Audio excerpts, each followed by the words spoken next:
श्री नरेंद्र मोदी जी के 11 साल का कार्यकाल इस देश के इतिहास में स्वर्णिम अक्षरों में लिखा जाएगा।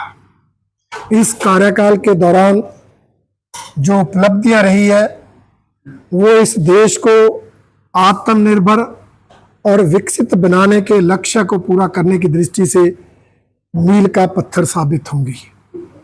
आप सबने देखा 2014 से पहले ये देश भ्रष्टाचार के लिए जाना जाता था, आज ये देश सुशासन के लिए पहचाना जाता है। 2014 से पहले इस देश में स्कैम होते थे, अब इस देश में स्कीम्स बनती हैं।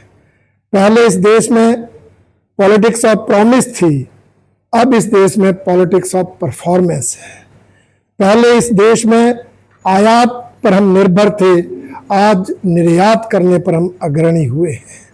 पहले आतंकवाद के आगे हम घुटने टेकते थे, चुप रहते थे, मूक दर्शक बने रहते थे।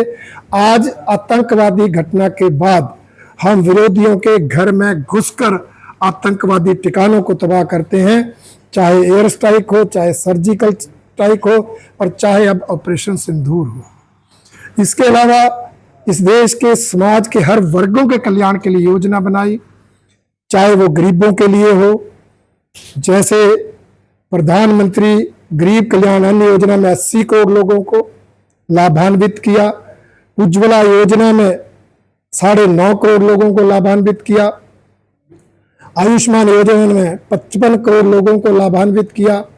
और इसी तरह से अगर आप देखेंगे तो किसान सम्मान निधि का लाभ भी इस देश के लगभग 10 करोड़ किसानों को मिल रहा है। और इसके साथ साथ महिलाओं को सशक्त करने की दृष्टि से नारी वंदन अधिनियम लाकर 33% का आरक्षण लोकसभा विधानसभा में उन्हें दिया। 12.5 करोड़ युवाओं को रोजगार इन 11 सालों में हमारी केंद्र की सरकार ने दिए। मुस्लिम बहनों को 3 तलाक का कानून लाकर न्याय देने का काम हमारी सरकार ने किया।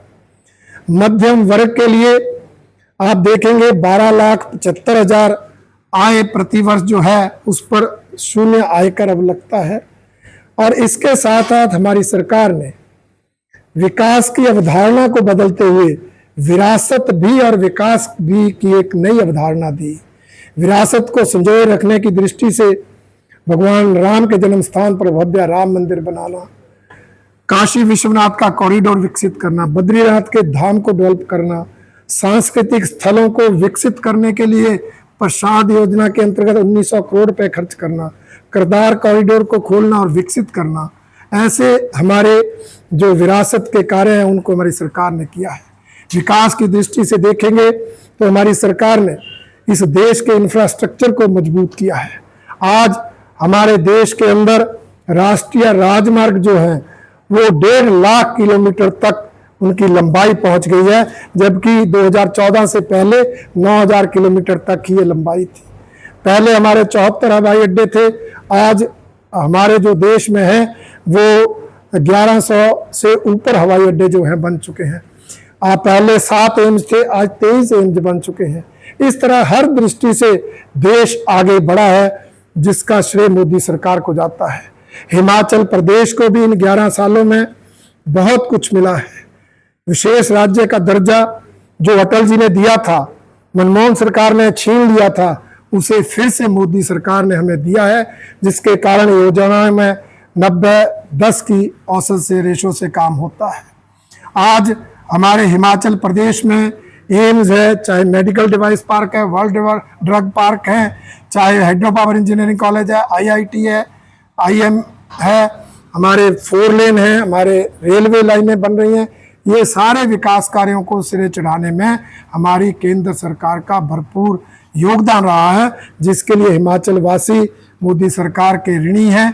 और मैं ये कहना चाहता हूँ कि अगर 11 साल की उपलब्धियों की चर्चा करनी हो तो वो कुछ मिनटों या कुछ घंटों में नहीं हो सकती, उसे तो लंबा समय चाहिए। अगर कुछ शब्दों में बात करनी हो तो मैं यही कहना चाहूँगा, ये 11 साल बेमिसाल।